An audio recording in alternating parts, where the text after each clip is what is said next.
almost there. There's an entrance into the dam at the top. What's the plan, Wake? Well, Weaver's crazy, but she's got something Zane left behind. Something to fix this. Gee, could you be a little more vague? Thomas Zane? Seriously?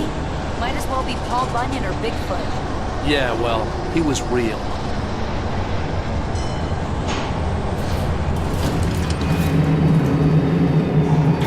Let's be careful, okay? Oh, jeez, I hate this.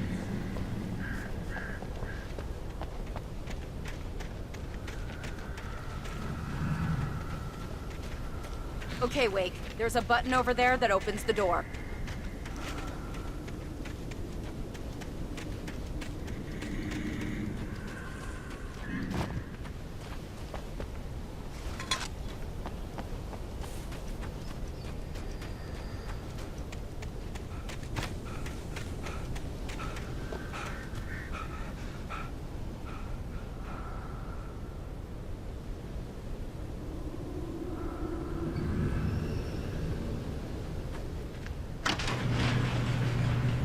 I think something's broken. Hold the button down so we can get in.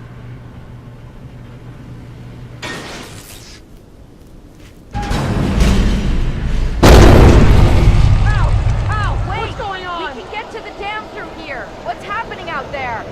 You guys go ahead and find Weaver. She should be in the dam now. I'll have to make it alone through the top. Okay, wait. Good luck. Don't get yourself killed. Ow! Please, be careful. I'll take good care of Barry, Wake. You just look after yourself.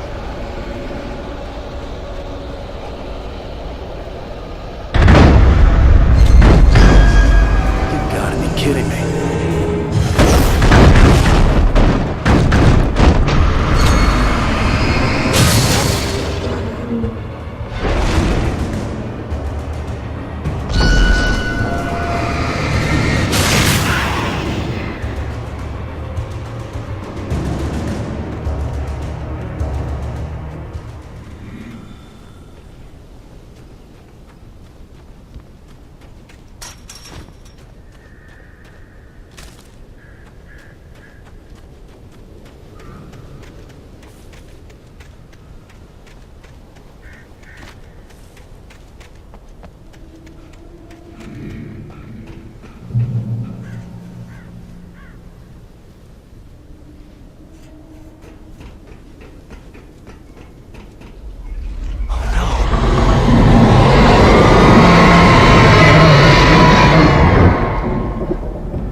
I was ridiculously outnumbered. The searchlight could even the odds.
was a foolish chance to take. Don't worry about the noise. We're safe here. I have looked after the well-lit room for many, many years now. There is no shadow in the well-lit room. The power is fail-safe, and all the bulbs are numbered and changed regularly based on their make and model. Right.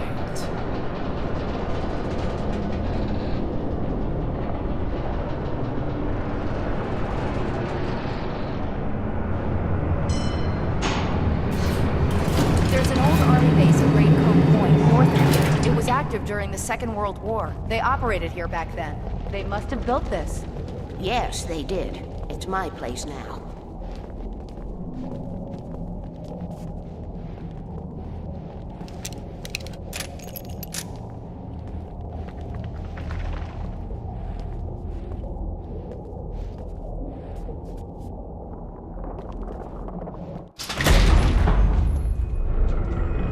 Take it, and I won't need to worry about the room anymore, because 6 and 33 and 118 need changing soon, and I don't want to climb up the ladder to change them because it's very late, and I'm tired.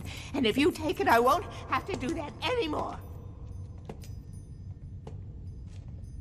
The page was autobiographical, a memory from my childhood. But I didn't write this. It was a page written by Thomas Zane. None of them were supposed to exist anymore. Alan, 7 years old, would fight sleep to the bitter end. When he did sleep, he soon woke up, screaming, the nightmares fresh in his mind. One evening, his mother, sitting by his bed, offered him an old light switch. She called it the clicker, and flicking the switch would turn on a magical light that would drive the beast away. To imbue the talisman with all possible power, she added that it had been given to her by Alan's father. Alan never knew him, and anything of his took on mythical proportions in his mind. With the clicker firmly in his hand, Alan finally slept like a baby. Now, almost 30 years later, Alan thought of this as he stood on the rim of Cauldron Lake, the clicker in his hand. He took a deep breath and jumped. My mind swirled.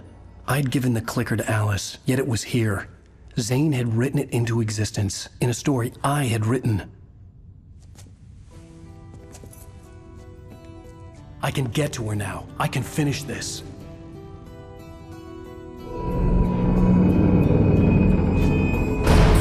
Remember standing on a broken field, white crippled wings beating the sky, the harbingers of war with the nature revealed, and our chances flowing by. Nightingale tried to make sense of the manuscript. It was disjointed and strange. He didn't understand half of it, but it all rang true. Impossibly true. He took out his hip flask when he reached the page that described how he reached the page that made him take out his hip flask. It wasn't the booze that made his mind reel. Nightingale felt the situation veering out of his control, but the gun at least felt steady in his hands. He was ready to fire, resolved that he would let this happen over his dead body. And yet he hesitated. He had seen this moment before, read it in the page. He was transfixed by the deja vu and the horror that he was a character in a story someone had written. Then the monstrous presence burst in behind him and dragged him into the night. The darkness that wore Barbara Jagger's face was furious. The story in the manuscript had been making it stronger all the time, but now the light had set the writer free and hurt it, weakened it. It was only a matter of days before the dark presence would be strong again. But meanwhile, it would be difficult to recapture the writer. Cynthia Weaver worked hard, following her obsessive rituals, sometimes fighting them, always giving in to them in the end. She haunted the halls of Bright Falls abandoned power plant. She marked her caches with light-sensitive paint that could only be seen by eyes that had been touched by darkness and saved by light like she'd been. She was preparing defenses and supply lines for the war she knew would come. The war between the forces of light and darkness. For it to be free, the dark presence needed the writer to finish the story. Again and again, the story let it get frustratingly close to the writer without letting it capture him. It was bound by the events depicted in the manuscript, but it could pursue the writer indirectly, put others on the task and stop those who would help him. It took over everything in its path, made them its puppets, and sent them after Alan Wake. Alice had screamed until she had no voice left to scream. Around her, the darkness was alive.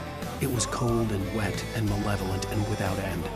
She was a prisoner, trapped in the dark place. The terror would have burned her mind out, but one thing made her hang on. She could sense Alan in the dark. She could hear him. She could see the words he was writing as flickering shadows. He sensed her too. He was trying to work his way to her. Barry was in his element, making calls, making things happen, even if he didn't entirely know what those things were. He wouldn't let the hot sheriff chick down. Even if every noise he heard from outside, and he heard plenty, made him jump. He had only paused to text Al a message, told him to hurry up. Suddenly, Barry froze in mid-dial. A window broke somewhere in the building, and then the lights went out. Barry got back to his feet inside the Bright Falls General Store and dusted himself off. Right next to the cans of baked beans was a locked case filled with flare guns, and yet here was a conveniently placed barrel of crowbars. Barry's smile widened as he realized that this was the classic movie scene where the hero had to gear up and arm himself to the teeth. Barry threw himself into the role. The story I had written in the cabin had come true. Touched by the dark presence, I had written a horror story, but the end was still missing. The story was incomplete, and the last unfinished page of the manuscript still sat in the typewriter in the cabin study. If I could get back there, if I could read the page, then I could write my own ending to this story and save Alice. Sarah was almost starting to relax. Maybe they could turn this into a win yet. Suddenly, there was a piercing sound, like a table saw gone wild, as 100 birds made out of shadows swarmed into the rotor. The chopper bucked wildly and the board lit up, telling her what she already knew. They were going down. Barry Wheeler screamed next to her. Thomas Zane knew he had to remove all that had made this horror possible, including himself. That was the only way to banish the dark presence he had unleashed and now looked at him through the eyes of his dead love. But he also knew that despite his best efforts, it might someday return. So even as he wrote himself and his work out of existence, he added a loophole as insurance, an exception to the rule. Anything of his stored in a shoebox would remain. Making her way through the water pipe alone, Cynthia was angry at the writer. Foolish young man, taking unnecessary risks. And the way he broke the rules. Didn't he understand what was at stake? Since the terrible days in the 70s, she hadn't wavered once, as hard as it had been.